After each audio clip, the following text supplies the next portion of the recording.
Iya. Dengan semua.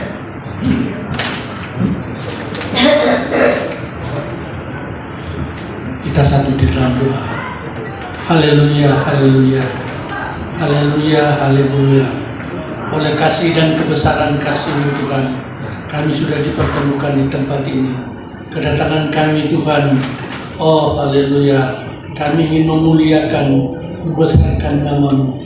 Karena betapa baiknya Engkau Tuhan dalam kehidupan kami.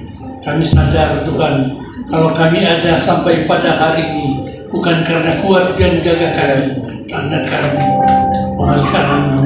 Terima kasih Tuhan, biar Roh Kudus urapi kami Tuhan, biar segala kuasa kegelapan boleh berlalu dari kami, sehingga kami ada kebebasan di dalam memuji dan membesarkan nama-Mu. Terima kasih Tuhan, terima kasih. Terpujilah nama-Mu Tuhan. Dalam nama Yesus kami sudah berdoa dan mengucap syukur. Haleluya, haleluya. Yang percaya katakan amin. Puji Tuhan. Haleluya, puji Tuhan. Mari saat ini jemaat Tuhan yang ada di tempat ini, kita mau datang, kita mau masuk dalam hadirat Tuhan. Kita mau bersyukur untuk setiap kebaikan yang sudah Tuhan kerjakan dalam setiap kehidupan kita. Kita percaya kalau kita bisa ada sebagaimana kita ada semuanya karena kasih dan kemurahan Tuhan. Haleluya. Mari saat ini jemaat Tuhan, kita tidak mau lihat keadaan kita. Kita mungkin datang dengan beban masalah, dengan pikiran-pikiran. Mari kita mau fokuskan kepada Tuhan saat ini. Dia adalah satu-satunya pribadi yang layak kita sembah, satu-satunya pribadi yang layak kita tinggikan di tempat ini. Haleluya. Terima kasih Tuhan Yesus. Terima kasih Tuhan. Tidak ada ungkapan Tuhan yang dapat kami katakan selain ucapan syukur kami Tuhan Yesus. Haleluya. Oh Tuhan, Kau baik Tuhan. Haleluya. Terima kasih Tuhan Yesus. Kau hiasi kehidupanku dengan kemurahan-Mu.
kehidupan kami Tuhan Yesus.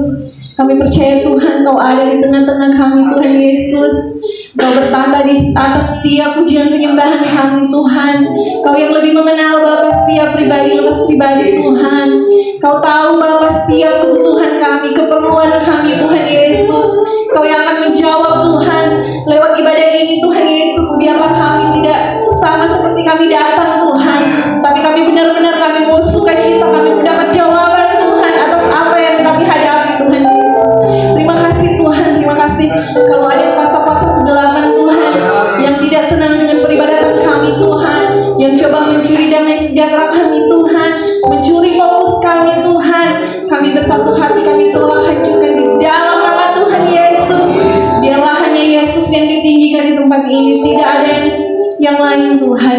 Terima kasih Tuhan, kami mau lebih lagi Bapa memuji, membesarkan namamu, bersorak-sorak bagi namamu Tuhan di tempat ini. Terima kasih Tuhan, ini jodoh kami dalam nama Yesus. Kami bersyukur dan berterima kasih. Haleluya. Setiap kita yang terima Tuhan kita katakan amin.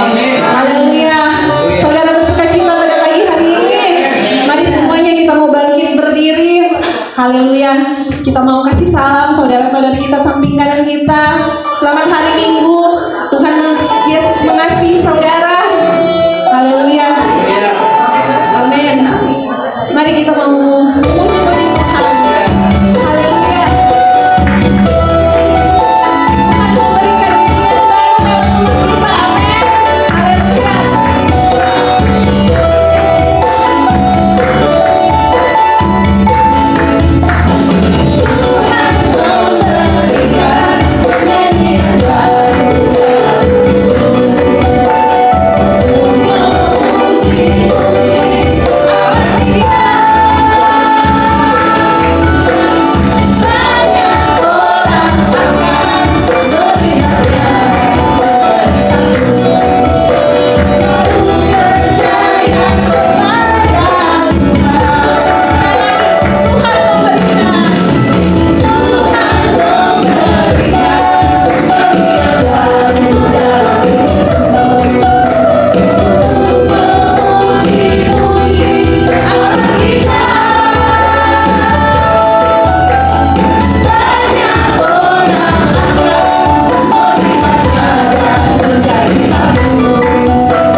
Haleluya.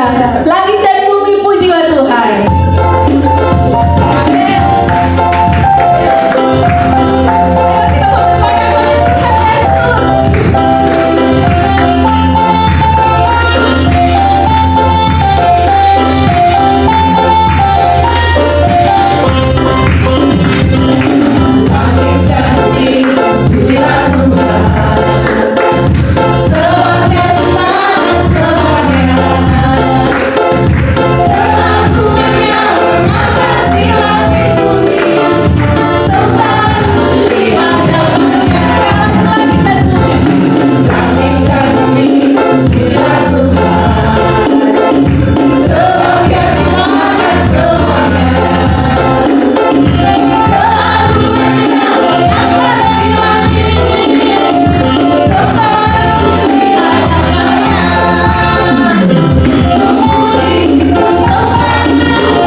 Dan seperti biasa saya bukan kesaksian bagi Bapak Ibu yang rindu menyaksikan kasih dan kebaikan Tuhan. Waktu dan tempat. Haleluya. Puji Tuhan.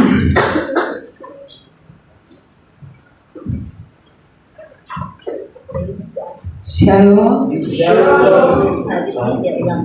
Puji Tuhan, pagi hari ini saya boleh beribadah. Sebenarnya kalau kondisi tubuh saya tadi malam, saudara sekalian, cucu saya nggak tahu, saya bolak-balik di kamar mandi, muntah coba. Saya nggak pernah begini. Apa saya makan salah atau masuk angin? Saya pikir, Tuhan, jangan saya masuk rumah sakit, saya nggak ada yang jaga. cucu saya nggak tahu kayak gitu, diri sendiri dia aja dia belum bisa kuasai. Jadi saya pikir, Tuhan, jangan sampai saya masuk rumah sakit, karena udah selama saya hidup mungkin saya nggak pernah masuk rumah sakit. Jadi Tuhan, gimana kalau anak saya ada, dia masih dewasa kan, tapi cucu saya ini nggak tahu apa-apa. Jadi pikir saya, tapi dia nggak tahu sama sekali. Saya sudah mau KO, saya di kamar mandi, tapi dia pulas, tidurnya pulas gara-gara kan tadi malam dia yut di sini, jadi kecapean kali. Dia nggak tahu, padahal udah mau habis, pokoknya pahit sekali, pokoknya apa gitu. Saudara, Yesus yang berkuasa Tuhan. Kalau saya tahu dulu, kalau anak saya ada, cuma bunyi aja apa di luar, dia bilang, Mama ada apa, Ma? Kenapa, Ma? Ini enggak ada yang nanya saya, padahal sudah mau habis saya itu. Oh Tuhan tolong, enggak ada kuat. Sudah. Pagi-pagi saya bangun bikin teh hangat, saya minum. Kayak ada angin, ada apa. Tapi badan malah jadi enteng karena udah begah, udah kayak berat sekali badan saya. Setelah tadi malam saya tumpah-tumpah di kamar mandi, jadi ringan badan saya. Mungkin racun sudah keluar ya. Ya, puji Tuhan, saudara sekalian, baru saya pikir, Tuhan, mungkin atau karena pikiran atau apa. Sebab kan saya 1-2 hari ini kalau Tuhan kehendaki saya akan ke Manado ya, karena anak saya yang bontot akan menikah tanggal 28. Tanggal 22 itu bacaan, kalau di sana kan ada bacaannya. Saya pikir, oh Tuhan, ini memang tantangan sekali. Tapi kalau bilang tidak berpikir dong, karena ya semua membutuhkan segala sesuatu, iya kan? Ya. Jadi saya bersyukur walaupun badan saya lemah. Tadi saya minum vitamin, tapi kalau makan tidak ada enaknya mau makan. Jadi sudah, saya bilang, Tuhan, saya harus ibadah. Masa hari ini saya tidak mau ibadah? Selama hari Minggu nggak pernah saya nggak ibadah, malah seringkali 2 kali.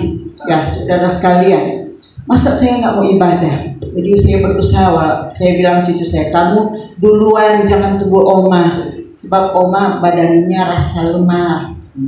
Dia nggak nanya, dia nggak tahu, karena kan dia nggak tahu saya ada apa tadi malam. Dia tidur pulas. Tapi puji Tuhan, kalau pagi hari ini saya boleh beribadah, karena ibadah itu besar kuasanya, ya. Tuhan akan memberkati roti dan air, dan segala penyakit Dia akan lalukan. Puji nama Tuhan. Bantu saya dalam doa. Kalau Tuhan kehendaki, dalam minggu berjalan ini saya akan ke Manado, dan mungkin minggu pertama bulan depan saya akan balik. Itu rencana manusia. Bantu doa agar supaya Tuhan buka jalan, Tuhan melindungi, dan Allah Immanuel senantiasa berserta agar saya boleh pulang pergi dengan segala selamat, kesehatan dan kekuatan. Perlindungan Tuhan selalu nyata bagi kita, orang yang selalu berseru kepada Tuhan di siang dan malam, dan nama Tuhan senantiasa dipermuliakan. Sekali lagi, ibu-ibu, bapak-bapak, baik yang tua dan yang muda, tolong bantu saya di dalam doa. Itulah kesaksian saya bersama Bapak Gembala dan Bapak yang akan membawakan firman Tuhan. Tolong bantu saya dalam doa. Puji Tuhan. Haleluya. Tuhan, kesaksian yang indah dan luar biasa dari Ibu Ana yang sudah memberkati kita pada pagi hari ini. Biarlah setiap rencana, setiap doa Tuhan akan kabulkan, dan saat ini kita akan masuk dalam kebenaran firman Tuhan. Namun sebelumnya kita akan memberikan korban persembahan yang pertama, dan minta kesediaan Bapak Fem untuk doa persembahan. Mari kita berdoa. Bapa, kami mengucap syukur kepada-Mu Tuhan atas kebaikan yang selalu Engkau berikan bagi kami anak-anak-Mu Tuhan. Hari ini kami bersukacita, kami datang di rumah-Mu yang kudus Tuhan. Kami sudah memuji-muji Engkau, membesarkan nama-Mu Tuhan di tempat ini. Dan tibalah kami saat ini akan membawa korban persembahan di hadapan-Mu Tuhan. Kau berkati akan setiap umat-Mu yang datang membawa persembahan Tuhan. Kau berkati apa yang menjadi pekerjaan kebutuhan mereka Tuhan. Engkau sumber berkat akan selalu memberkati kami. Kami akan memberi dengan penuh sukacita Tuhan. Hanya di dalam nama Tuhan Yesus Kristus sumber berkat kami berdoa. Haleluya. Amin. Kita akan memberikan korban persembahan dan persembahan akan dijalankan. Selamat memberi, Tuhan Yesus memberkati. Jiwaku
kami datang kepadamu, tetapi semata-mata belas kasihan-Mu, darah-Mu yang telah menyucikan kami, kekuatan Roh-Mu yang ada di tengah-tengah kami.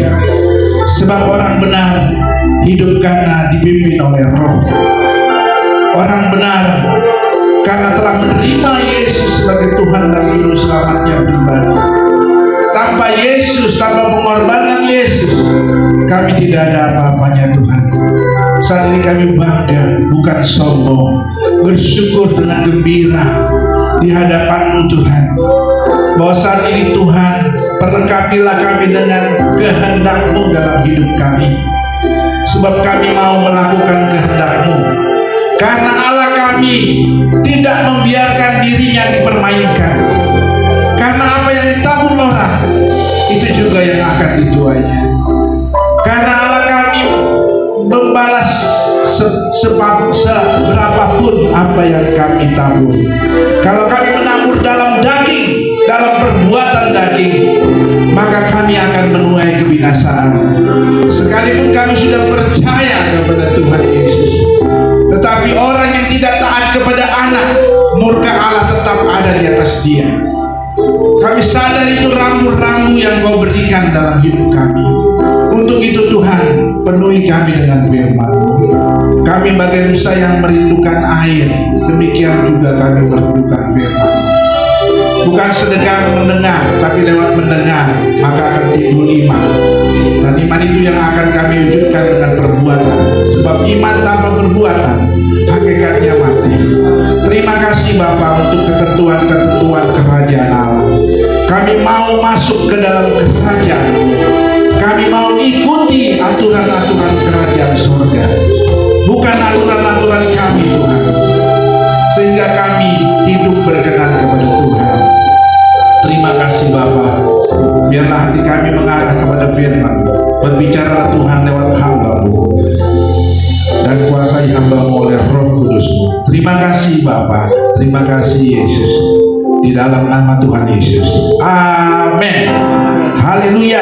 Haleluya. Bersyukur kepada Tuhan pada hari ini saya bertemu dengan saudara-saudara seimanku di tempat ini. Ini bukan kebetulan, dalam kekristenan tidak ada kebetulan, semua dalam rancangan dan kehendak Tuhan. Sekalipun memang ada perubahan, Pak Gembala kemarin minta supaya saya berkhotbah di minggu ketiga yang biasanya saya lakukan di minggu kedua.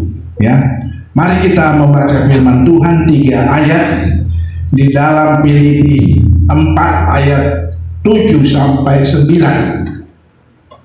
Haleluya. Sudah menemukannya? Saya baca ayat yang ganjil, saudara baca ayat yang genap, dan diakhiri dengan saya di dalam ayat yang ganjil. Filipi 4 ayat 7 sampai 9. Sudah menemukan semua? Siap? Oke, kita bangkit berdiri, kita sama-sama membaca firman Tuhan. Damai sejahtera Allah yang melampaui segala akal akan memelihara hati dan pikiranmu dalam Kristus Yesus. Ayat 8. Jadi akhirnya saudara-saudara, semua yang benar, semua yang mulia, semua yang adil, semua yang suci, semua yang manis, semua yang sedang terima, semua yang disebut kebajikan dan terpuji, pikirkanlah semuanya itu. Dan apa yang telah kamu pelajari, dan apa yang telah kamu terima, dan apa yang telah kamu dengar, dan apa yang telah kamu lihat padaku, lakukanlah itu. Maka Allah sumber damai sejahtera akan menyertai kamu. Silakan duduk saudara-saudara sekalian.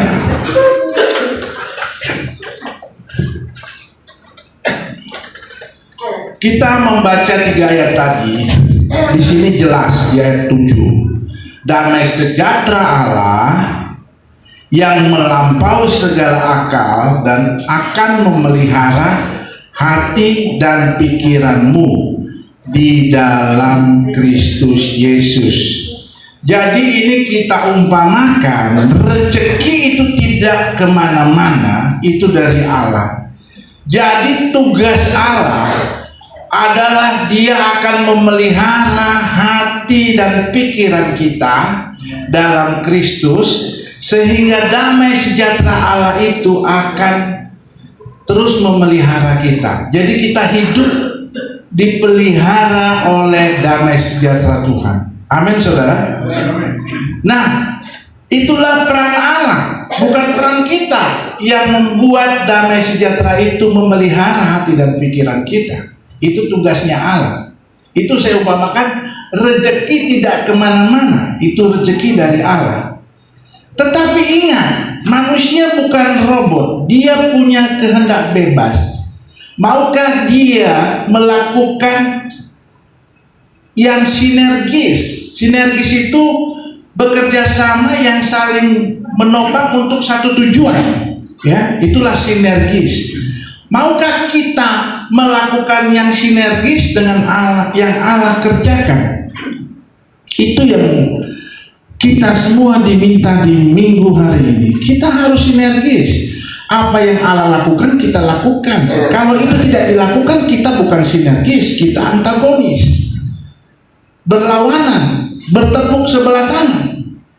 Bagaimana supaya kita sinergis, supaya kita satu tujuan, agar firman Tuhan mengatakan, aku di dalam kamu, kamu di dalam aku, maka mintalah, aku akan memberikan. Jadi tidak ada istilahnya di dalam kekristenan itu semuanya peran Allah. Karena sekali lagi manusia diberikan peran juga, dan dia harus memilih karena dia punya kehendak bebas, mau sinergis dengan Allah atau tidak. Jadi supaya damai sejahtera Allah itu memelihara hati dan pikiran kita, di samping itu peran Allah, peran Tuhan, maka kita harus melakukan apa? Silakan ibu yang berbaju biru dari bacaan tadi, rekomendasi untuk jawaban dari bacaan tadi. Apa yang akan kita lakukan pertama-tama?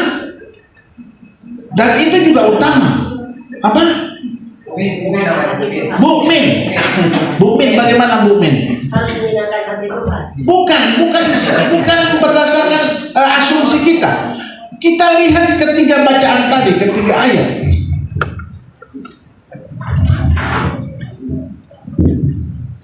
Bisa Bu Min?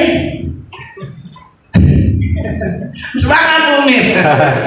Semangat 45. Ini bukan untuk mempermalukan Bu Min, tetapi kita ada komunikasi dua arah. Saya sebagai pelatih yang dilatih untuk melatih, trainer of trainer. Jadi saya biasa melatih pelatih, ya supaya pelatih itu menjadi pelatih juga nantinya. Jadi kita perlu bertanya supaya kita ada komunikasi. Seberapa jauh pengertian Bu Min untuk kita nanti luruskan atau kita tingkatkan? Apa Bu Min?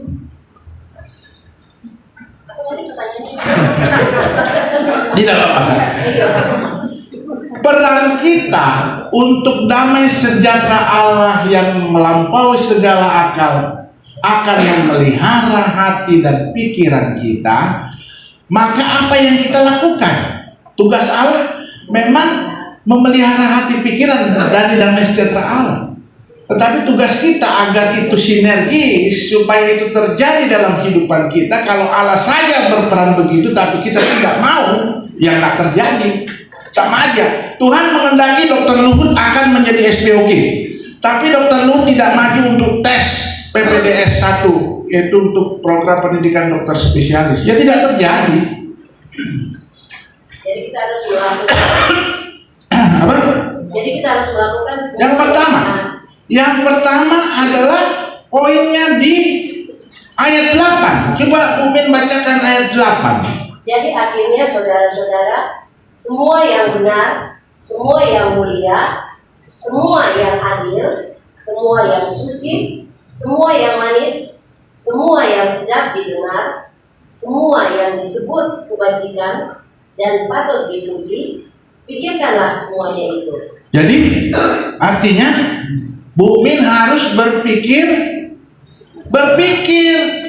Jadi Bu Min tidak boleh tidak berpikir tentang apa? Semua yang benar. Apalagi? Semua yang mulia. Iya, Semua yang adil, semua yang suci, semua yang manis. Pikirkanlah. Jadi isi pikir kita bukan berpikir hal-hal yang jelek, yang bono, yang jahat.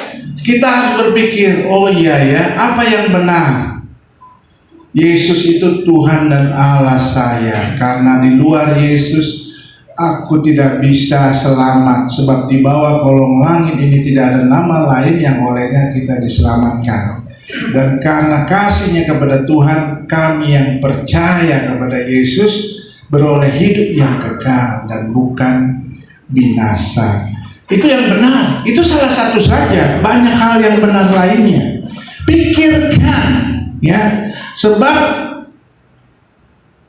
hal-hal jahat selalu ingin mempengaruhi orang percaya, ya, untuk tidak percaya kepada Yesus, ya. Amin. Nah, itu salah satunya. Tetapi yang saya mau jabarkan saat ini mungkin tidak semua yang manis, yang sedap, yang mulia. Saya hanya mau menyampaikan sesuatu yang adil. Itu yang saya akan bahas, ya. Tetapi yang pertama, pikirkan. Jadi kalau kita mau hadir, isi pikir kita harus berpikir keadilan, ya. Yang kedua, setelah kita berpikir, ada tindakan melaksanakan, yaitu di ayat 9. Dan apa yang telah kamu pelajari dan apa yang telah kamu terima tentang isi pikir tadi, apa yang telah kamu dengar dan apa yang telah kamu lihat padaku, lakukanlah itu. Maka Allah sumber damai sejahtera akan menyertai kamu. Jadi menyertai kamu kalau nggak memiliki isi pikir begitu, kalau tidak melakukan yang sesuai isi pikirmu, maka tidak akan menyertaimu. Maka jangan heran banyak kali kita gagal, bukan karena tidak sesuai kehendak Tuhan, tetapi kita nggak mau ikut aturan mainnya Tuhan. Ingat, banyak kali ya istri-istri di sini bisa berpikir apa? Maunya dia aja yang ngomong, maunya pendapat dia aja yang benar. Padahal belum tentu istri itu benar berpikir dan bertindak. Nah, jangan. Makanya kadang-kadang saya bilang sama istri saya, kamu jangan maunya kamu aja. Ingat ini, supaya kamu enggak celaka. Ya enggak? Contohnya apa enggak celaka? Saya bilang kamu pesen Gojek, Grab, itu masuk dulu ke halaman ini, baru kamu pesen. Dia nggak mau. Ya udah, saya kan ngalah ya saya kirimkan. Akibatnya apa? Karena dia nggak dengar saya, dicopet, HP-nya dirampas. Tahu daerah Pulau Gadung Rawan. Tapi yang rugi siapa? Yang rugi saya, suami saya beli lagi HP baru. Harusnya kan nggak perlu beli HP, malah minta iPhone terbaru lagi. Tapi itulah, suami harus seperti Kristus, panjang sabar. Amin. Sama kayak Paulus, jangan berlayar lagi, nggak dengar, akhirnya karam, ya enggak? Nah itu, jadi dengar-dengarlah istri, nggak semua hal yang suami minta itu nggak benar. Tetapi ada yang benar, istri-istri nggak nurut, ya. Gitu ya. Jadi itu yang saya minta istri-istri dengar-dengaran juga. Kalau dikira positif, ya kenapa nggak dilakukan? Kenapa belum selesai suami ngomong udah bantah aja? Nggak gitu, nggak gitu. Ya kan? Amin. Ya, jadi ada dua peran, isi pikir dan melakukan, ya. Nah, saudara-saudara sekalian, di dalam nama Yesus kita masuk kepada keadilan. Kenapa topik ini penting? Karena ini berkenaan dengan kejadian-kejadian akhir-akhir ini, ya. Apa contohnya? Istrinya dicopet dengan kekerasan itu, bukan dengan hipnotis, ya. Tapi suaminya dijadikan tersangka. Apa ini namanya, ibu kekasih? Kalau kita dicopet, suaminya mengejar penjamretnya, terus penjamretnya nggak dibunuh oleh suami, tapi dia nabrak tembok, apakah dia harus jadi tersangka? Itu disebut ketidakadilan. Apa itu adil, Pak? Adil definisinya apa berdasarkan KKBI, Kamus Bahasa Indonesia? Adil itu apa sih? Ada yang bisa bantu? Adil itu apa? Anak-anak muda? Tidak memihak. Apa? Tidak memihak. Ya, tidak memihak. Apalagi calon-calon ibu rumah tangga. Calon-calon istri yang cakap, yang takut akan Tuhan. Apalagi? Apa? Oh, kurang tepat. Tidak memihak, tidak berat sebelah. Terus apa? Sama berat, berpegang kepada kebenaran. Itulah adil, ya. Saudara-saudara kekasih dalam nama Yesus, kalau kita tidak adil, memihak, adil itu tidak berarti sama rata, tapi sesuai porsi. Contohnya saya dalam keluarga saya sekolah dokter, otomatis uang saku saya lebih banyak. Kenapa? Lah, saya dari pagi sampai malam kuliah terus, apalagi kalau laboratorium. Dan kuliah kami kedokteran lebih lama dari sarjana hukum, pendidikan sarjana hukum, ekonomi. Kami sarjana kedokteran dulu, baru dokter. Jadi sebenarnya 2 titel. Secara pendidikan kami sarjana kedokteran, tetapi secara profesi kami mengambil lagi namanya dokter. Ya jelas beda. Mama saya kasih saya uang uang untuk kebutuhan saya di tabungan saya, beda dengan kakak dan adik saya yang tidak dokter. Itu keadilan, jadi tidak mesti sama rata. Jadi kalau dikatakan, wah mama nggak adil, semua kok nggak dikasih duit yang sama, ya nggak demikian. Contohnya apa? Ada 10 apel, di sini ada 10 orang, tapi 1 bayi. Kalau 1 bayi dikasih 1 apel, adil nggak? Nggak adil, nggak proporsional, dia menghabiskan 1 buah apel. Ya, itulah adil, itu sesuai porsinya, tetapi memberikan kepada semua anak-anaknya. Tapi porsinya bisa beda-beda, ya enggak? Apalagi biaya membeli buku. Lah, buku-buku kedokteran mahal, tebal-tebal.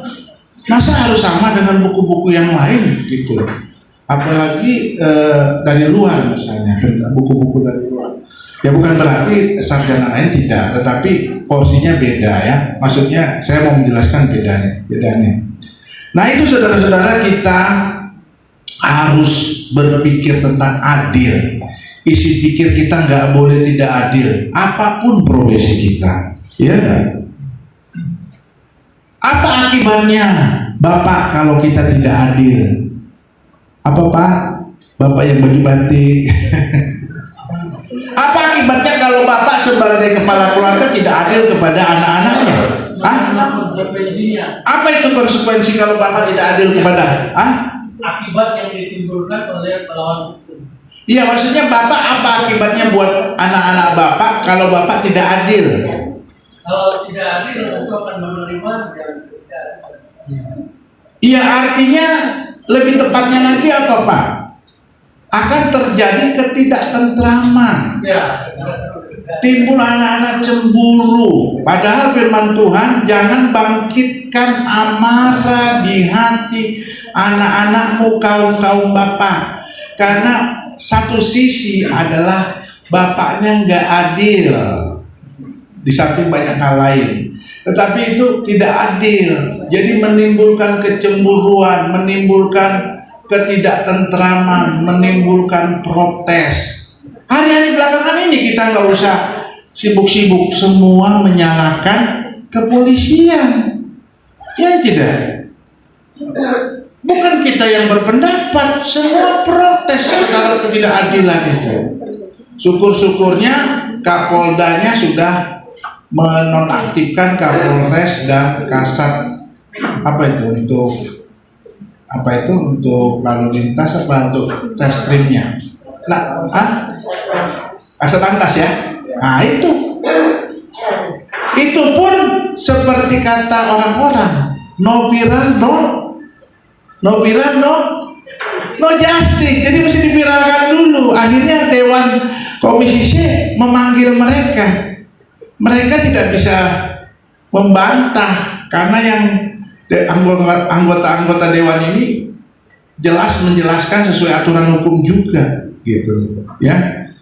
Nah itu yang terjadi. Jadi sebenarnya saudara-saudara, kalau punya anak-anak di kepolisian itu perbuatan mulia, tapi jangan ikut-ikutan tidak adil.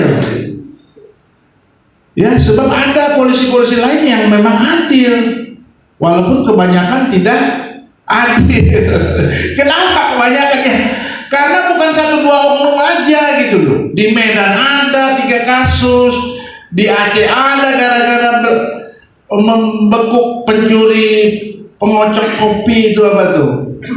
Ya ada. Jadi ini kok kepolisian kok banyak banget nih yang ada lagi. Kita temukan dengar lagi kasat narkobanya jadi pengedar narkoba gitu. Jadi ini kita bertanya, sebenarnya ini institusinya bagaimana? Kok banyak yang protes, banyak yang nggak suka, banyak yang menghina sebenarnya, cuman dengan bahasa halus, di Konoha lah, kampang lah istilahnya. Saya juga bingung, apa ini kampang? Rupanya ini kata-kata kasar. Sebaiknya kita nggak usah ucapkan ya. Apa kampang? Bangsat gitu loh. Tapi itu kita nggak boleh. Anak-anak Tuhan nggak boleh mengeluarkan perbendaharaan kata-kata menghina sekalipun terzolimi ya. Coba Bapak yang di ujung, Pak, apa contohnya di dalam peristiwa yang lalu ketidakadilan terjadi? Ada satu contoh apa Pak yang tidak adil? Jadi ketidakadilan ini bukan perkara baru sebenarnya. Apa Pak di dalam perjanjian lama tidak adil? Dia nggak salah, tapi disalahkan masuk penjara. Siapa Pak namanya? Yusuf tidak ada niat berzina. Dia nggak memakai aji mumpung, sekalipun dia tidak melakukan pembelaan lewat pembelaan hukum. Mungkin dulu nggak ada ya pembelaan hukum ya, lawyer segala. Tetapi dia menerima. Tapi yang dia nggak mau kompromi, ketika dipegang bajunya dia lari ya. Jadi dia tahu saat lari di sini, tapi saat menerima hukuman akibat ketidakadilan dia tetap taat kepada Tuhan. Itu ketidakadilan. Dia nggak mau berzina. Yang nafsu, yang ngopen siapa? Istrinya Potifar kok. Dia nggak, nggak ada orang dia nih. Udah deh, sekali-sekali nggak apa-apa. Dia nggak ada ya. Dan akibatnya dia menerima hukuman yang tidak harus. Ya, makanya Pengkhotbah 3 ayat 16 di hadapan pengadilan terdapat ketidakadilan. Makanya kenapa kok tidak adil? Karena banyak mafia-mafia kasus. Ya, mafia-mafia kasus ya.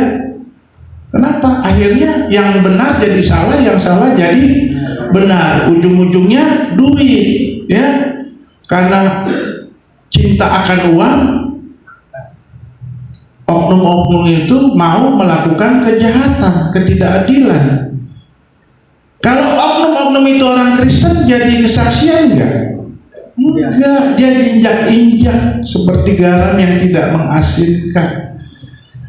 Bukan enggak banyak pejabat-pejabat itu orang Kristen, ya, tapi enggak jadi kesaksian. Kapolri kita orang apa? Agamanya apa? Kristen kok. Jadi kesaksian enggak lewat semuanya ini, cuma diam 1000 bahasa. Enggak jadi kesaksian. Saya bukan mau membangkitkan emosi saudara, tetapi saya belajar bahwa bisa saja di suatu saat kita masuk ke dalam lembah ketidakadilan.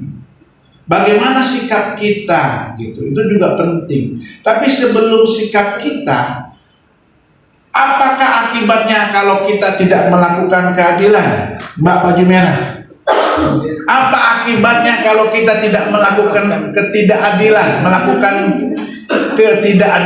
merah terang, merah darah? Apa akibatnya kalau kita orang percaya nggak bertobat-tobat, kita lalu melakukan ketidakadilan? Apa akibatnya?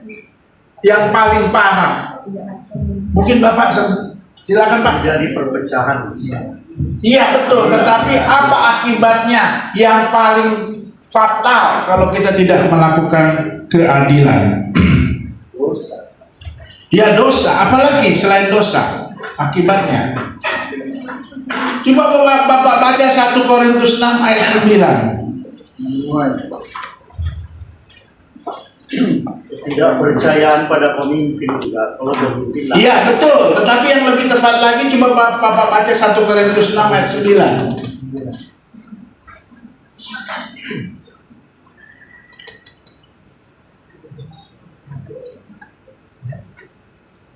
1 Korintus 6 ayat 8-9. Apa akibat ketidakadilan?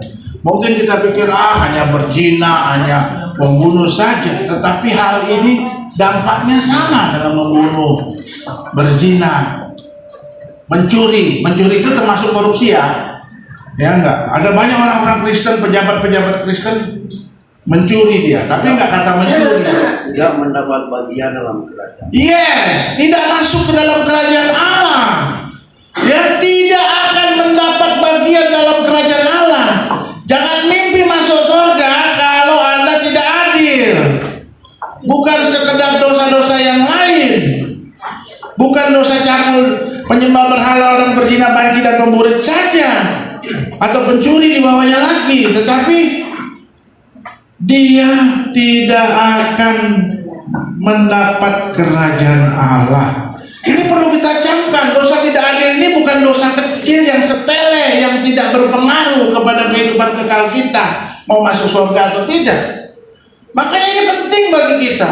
Apapun profesi kita, polisi, dokter, atau siapapun, ibu rumah tangga, kepala keluarga, hamba-hamba Tuhan, gembala-gembala, semua harus adil.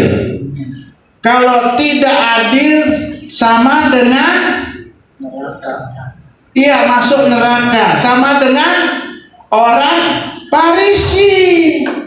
Coba baca Matius 23 ayat 23. Silakan. Matius 23 ayat 23. Silakan. Pakai HP, kamu punya HP? Ya pinjam dulu. Yang coba Matius 23 ayat 23.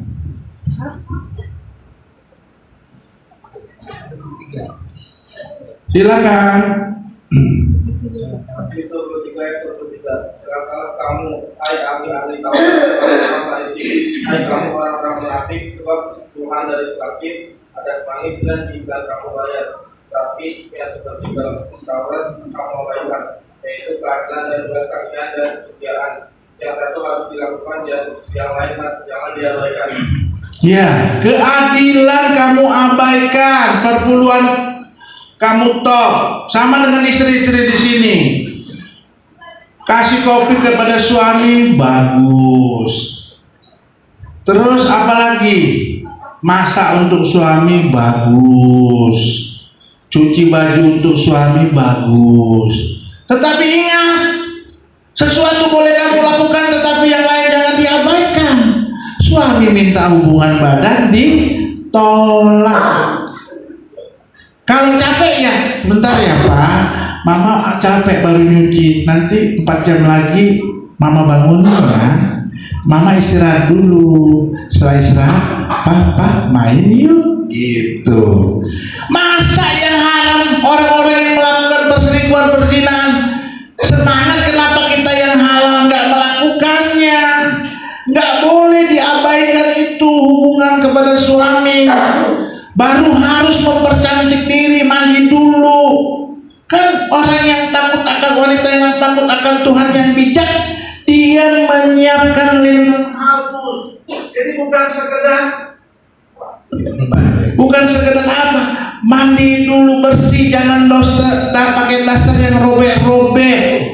Bagaimana kita di hadapan suami bagus, main dulu yuk pak, gitu. Itu bukan zina, orang udah dipersatukan Allah. Ingat ya, ibu-ibu jangan mengabaikan tentang hubungan suami istri, karena ibu masih suami istri, kecuali suami saudara sudah meninggal, nggak usah saudara layani. Nggak mungkin ada hubungan orang hidup dengan orang mati. Ingat itu ibu-ibu. Banyak keluhan saya sebagai dokter spesialis. Sebenarnya banyak suami-suami itu urut dada, sabar dia. Banyak penolakan dari istriku. Aku minta sebentar kok, itu nggak lama, tapi nggak dikasih. Nggak boleh. Kenapa? Kamu harus menyenangkan suamimu. Kamu harus membuat dia puas. Kamu jangan membuat dia masuk ke dalam pencobaan. Ya kalau kita dikasih makan terus, ditawarin makanan di luar, ya kagak mau lah. Nggak ada nafsu. Nah ini jangan bikin nafsu suami akhirnya lari kepada hal-hal dosa. Ingat ya istri-istri, saya tekankan, hal ini tidak boleh diabaikan. Nah, kembali kepada ketidakadilan. Orang Farisi ini rupanya tidak adil, tidak punya belas kasihan, tidak setia. Apa akibat ketiganya ini? Baca Ibu Gembala Matius 5 ayat 20. Akibat kalau kita melakukan seperti yang orang Farisi ini lakukan. Silakan. Matius 5 ayat 20. Maka aku berkata kepadamu, jika hidup agamamu tidak lebih benar daripada hidup agama ahli-ahli orang-orang Farisi, sesungguhnya kamu tidak akan masuk ke dalam kerajaan surga. Nah, kalau kehidupan keagamaan kita tidak lebih dari orang Farisi yang tidak adil tadi, tidak setia dan tidak ada belas kasihan, maka kita tidak akan masuk ke dalam kerajaan surga. Ini bukan ramu-ramunya dokter Luhur, ini ramu-ramunya Tuhan. Aku kan udah ngomong itu, bahwa tidak akan masuk ke dalam kerajaan surga. Jadi ketidakadilan itu jangan dianggap sepele. Orang Farisi melakukan. Dan kalau kehidupan kita sama dengan orang Farisi ini, tidak lebih benar dari orang Farisi itu yang suka nampang ibadah, ya, sampai kita melihat juga ada orang-orang lain yang nampang ibadah. Saya nggak perlu jelaskan, ya.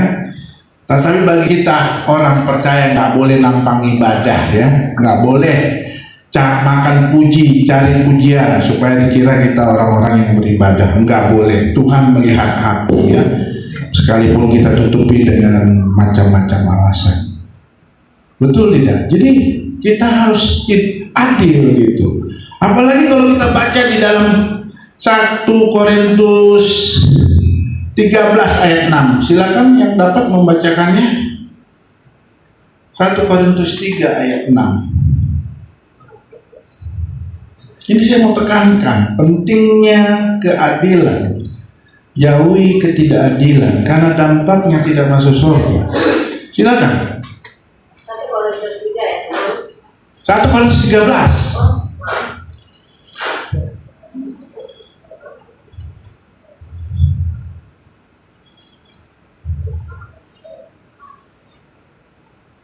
Silakan.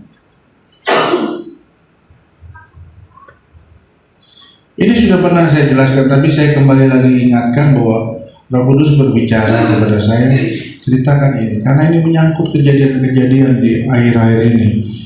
Sehingga kita jadi 13 ayat 6, ia tidak bersukacita karena ketidakadilan, tetapi ia bersukacita karena kebenaran. Ya, dia bersukacita bukan karena ketidakadilan, tetapi bersukacita kepada kebenaran. Ini definisi siapa, Bu? Ini perkataan ini di ayat atasnya tentang apa? Coba dibaca di ayat atasnya. Kasih. Jadi hidup orang percaya harus mengasihi Allah dengan segenap hati, segenap jiwa, segenap kekuatan, segenap akal budi. Kau mengasihi manusia seperti dirimu sendiri. Apa itu kasih? Kasih tidak bersuka cita kepada ketidakadilan. Jadi ketika saya membaca peristiwa tersangkanya suami yang dijamret, ini saya tidak, wah senang banget saya ya. Saya tidak, aduh bahagia saya. Suami ini ditangkap polisi, dijadikan terdakwa. Nggak boleh. Sikap kita tidak boleh. Wah, memang kita selalu bersuka cita, tetapi menghadapi pendengar ini kita tidak bilang, ini kita harus bilang ini ketidakadilan. Saya tidak bersuka cita membaca ini, mendengar ini, tetapi saya bersuka cita kalau kebenaran. Tiba-tiba suaminya dibebaskan dan yang bersalah yaitu Kapolres dan Kasat Reskrimnya dinonaktifkan. Saya bersuka cita. Kenapa? Karena itulah keadilan, ya, bersuka cita, ya. Artinya kalau kita tidak hidup di dalam kasih, tidak berarti kita tidak mengasihi Yesus. Salah satunya kamu bersuka cita kepada ketidakadilan, maka kamu tidak akan selamat. Gitu loh. Kenapa? Ya, kamu melanggar perintah ketidakadilan. Malah kamu suka, ya. Ketawa kita, ya. Udah mati hati nurani, ya. Ada beberapa petugas saya lihat mati hati nurani, ya. Contohnya,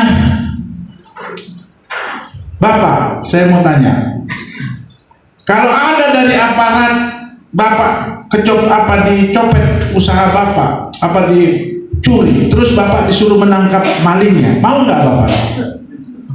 Iya. Jadi saudara-saudara, kalau ada aparat menyuruh kita menangkap maling, kita bilang tidak Pak, saya tidak punya pistol, tidak punya alat apa-apa. Saya nggak berhak, Bapak lah yang berhak. Itu kewajiban Bapak. Nah di Medan dia ikuti, disuruh menangkap maling itu dia mau. Kita harus bijak, nggak boleh. Bapak yang berwenang menangkap maling, bukan saya yang mengejar maling. Akibatnya apa? Dia tertuduh dan dimasukkan penjara. Sekarang ada penangguhan, kan? Lewat viral, terus komunikasi dengan Kapolda, akhirnya dia ditangguhkan. Tapi jangan mau, hati-hati. Kalau ada aparat menyuruh menangkap maling, jangan mau. Pak, tugas saya hanya membela kalau terdesak. Saya nggak boleh menangkap, gitu ya. Dan ketidakadilannya apa? Malah bilang kejar lama. Maling hanya ditangkap, nggak boleh dikejar. Gimana nangkapnya kalau dia lari? Jadi bagi kita ini orang tuh gimana? Penasehat yang nggak benar. Misalnya nanti kalau saya sebagai dokter, Bu, kalau ibu sakit ya udah ibu biarin aja. Lah itu kan saya dokter goblok namanya, bukan goblok lagi, goblok ketiga.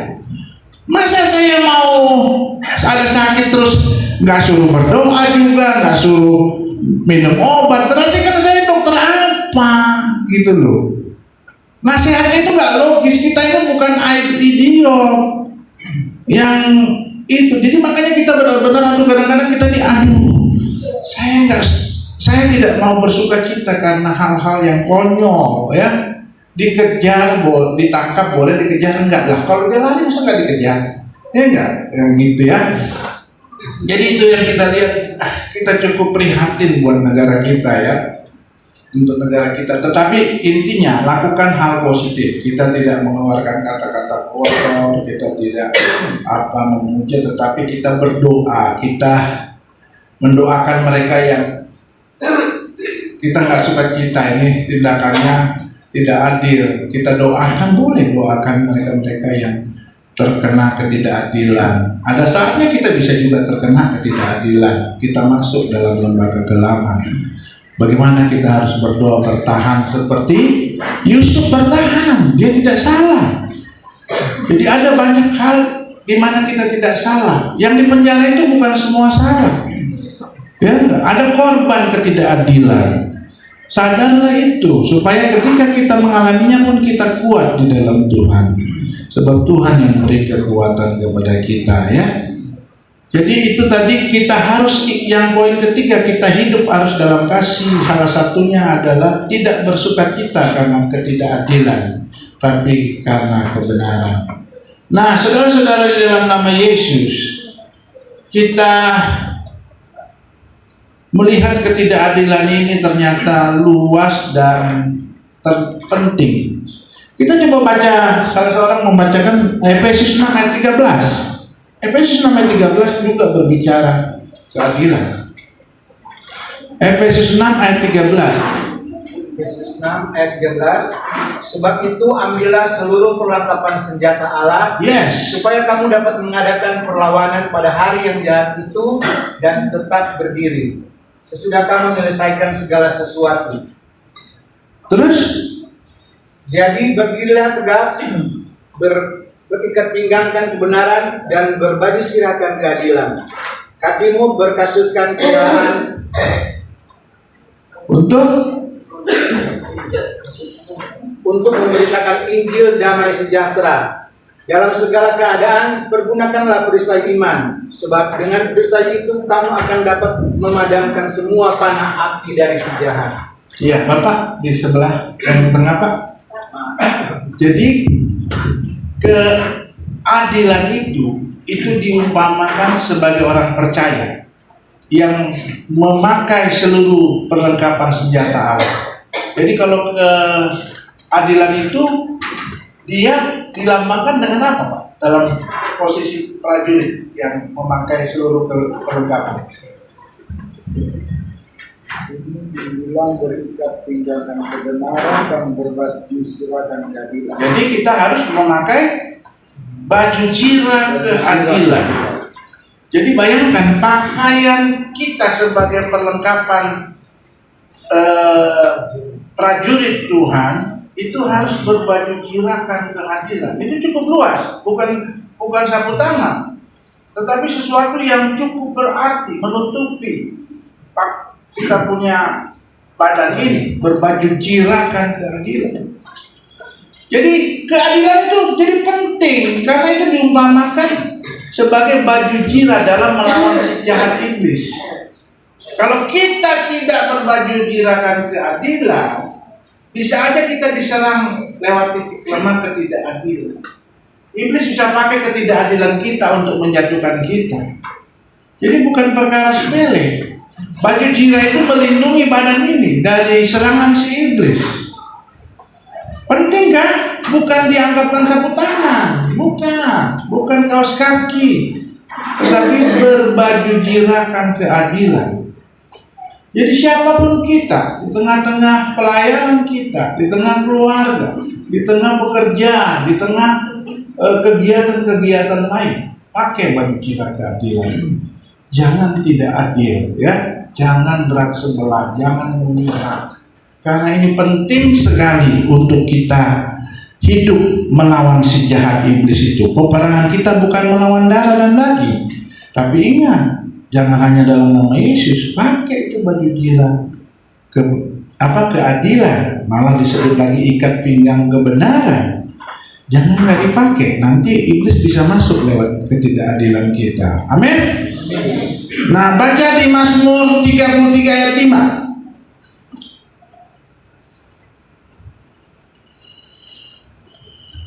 Silakan.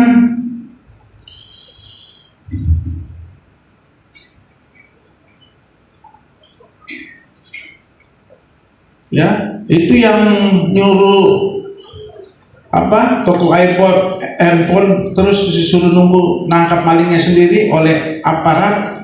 Itu orang Batak. Orang Batak tentu banyak agama Kristen walaupun tidak seluruhnya. Nggak jadi kesaksian ya, orang Batak. Nah itu ya. Jadi saudara-saudara coba baca Mazmur tadi. Silakan yang sudah menemukan Mazmur 33 ayat 5. Ia senang kepada keadilan dan hukum. Bumi penuh dengan kasih setia Tuhan. Yes. Oleh firman Tuhan, langit telah dijadikan.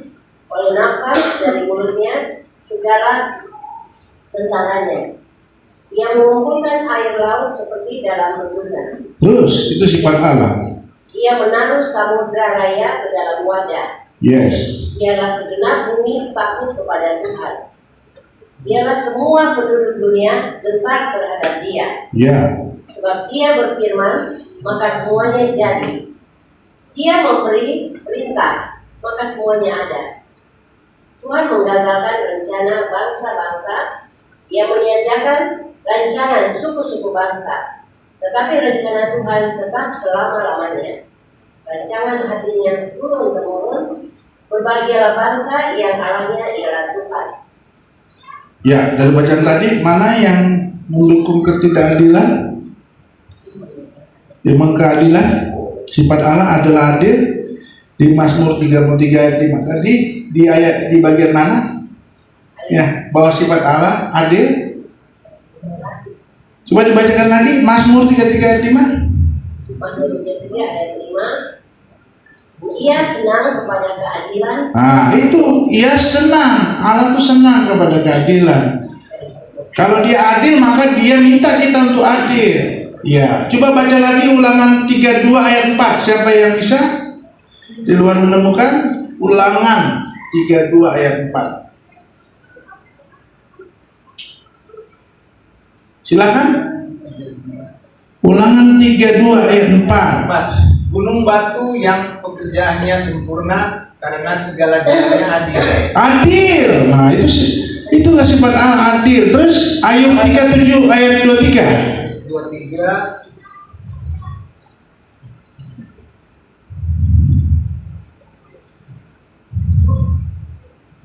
Aku akan menimbun malapetaka. Ayub 37 ayat 23. Ayub 37 ayat 23.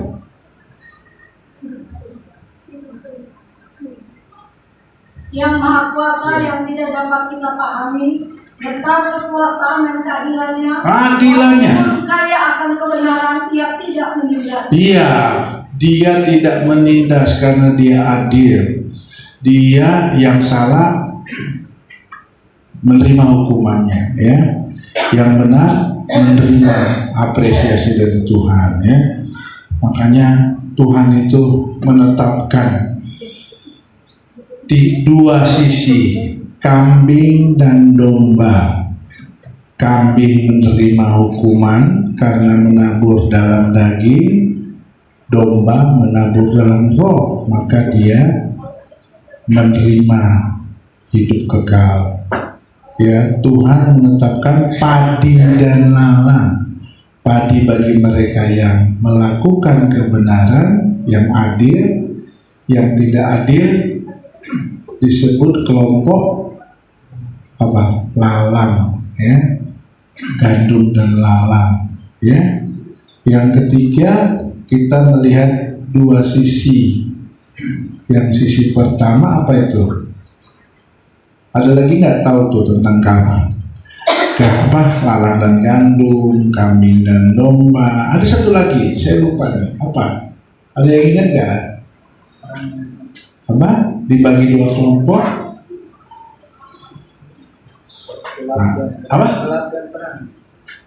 Gelap dan terang. Iya, anak-anak terang dan anak-anak gelap. Terus apalagi? Dibagi dua kelompok. Jangan satu lagi saya lupa, tetapi itulah intinya. Bodoh dan bijaksana. Bodoh dan bijaksana. Iya, gadis bodoh dan bijaksana. Gadis bodoh melakukan ketidakadilan, gadis bijaksana melakukan keadilan. Dan gadis bijaksana adalah orang yang setia, sehingga nyala apinya tidak akan padam karena ada minyak persediaan. Ketika minyak dalam buli-bulinya habis, dilanjut dia menuangkan lagi ke dalam buli-bulinya karena dia itu artinya ketaatan terus, adil sampai mati adil, ya. Maka dia tidak pernah tidak adil lagi. Mungkin dia dulu melakukan ketidakadilan, tapi dia bertobat. Tuhan uji. Ingat ya, saudara, jangan melihat kekristenan itu suatu kegampangan. Tuhan murah hati, tapi dia tidak murah. Artinya apa? Ketika seseorang itu dinyatakan bahwa dia tahan uji, maka Allah memberikan penghargaan. Tapi kalau tiba-tiba dia cuma tobat kumat, ya nggak jadi. Apalagi nggak ada kesempatan untuk bertobat, udah mati. Ya, ingat itu saudara-saudara, ini hukum Allah ini adalah rambu-rambunya. Kalau kita mau masuk ke dalam kerajaan sorga, kalau kita mau masuk ke Amerika misalnya, ya kita harus taat hukum-hukum di Amerika. Nggak boleh kita melanggarnya. Kalau kita mau masuk kerajaan Allah, kita harus taat kepada aturan-aturan kerajaan sorga, bukan aturan-aturan kerajaan neraka. Enggak. Ini tegas saudara. Kalau saudara diingatkan Roh Kudus hari ini, kamu ada tidak adil, ya udah minta maaf, minta ampun Tuhan, aku mau mengubah, aku harus adil ya. Ya, aku harus adil supaya aku tidak masuk neraka. Mari kita tunduk kepala, tim musik worship leader silakan maju, kita nyanyi lagu Ku mau cinta Yesus selamanya. Ku mau cinta Yesus selamanya. Ku mau cinta Yesus selamanya. Meskipun badai silih berganti dalam hidupku, tetap cinta Yesus selamanya. Sekali lagi saudara. Ku mau cinta Yesus selamanya. Ku mau cinta Yesus selamanya. Walaupun badai silih berganti dalam hidupku, ku tetap cinta Yesus selamanya. Bapa, di dalam nama Yesus, Ya Allah, ini aku anakmu, layakkanlah seluruh hidupku. Ya Allah,